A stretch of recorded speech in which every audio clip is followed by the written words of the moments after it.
көрсетемін. Мынау залы, холы. Холдан өтіп уже залға өтеміз.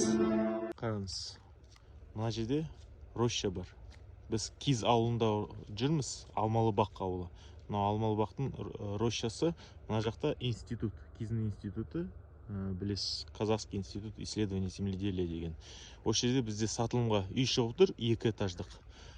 Міне сыртын көрсетіп жүрейін, қараңыз. Үй 300 квадрат, және жанында времянкасы тұр, 100 квадрат. 4 сотық жерінде орналасқан. Қазір есік алдын көрсетем сізге. Осында есік алды. Мынандай үй. Міне времянкасы. Үйге кірдік, біз мынау бізде прихожка осындай. Лестница екінші этажға көтерілетін. Енді бізде қараңыз, оң жағымызда бізде осындай зал. Сосын арғай кіреміз.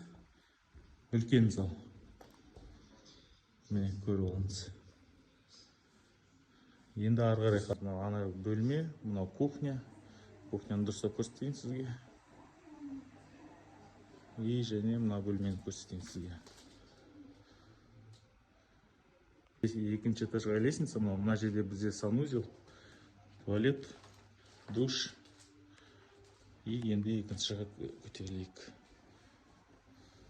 Екінші этажда бізде осындай үлкен зал, бөлме және тағы да бір бөлме. Сол. Бағасы 45 миллион, саудасы бар.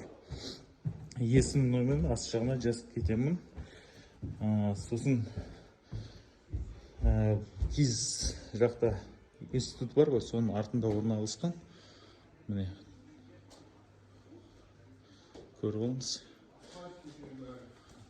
Асфальт көшемен үйге дейін келесіз.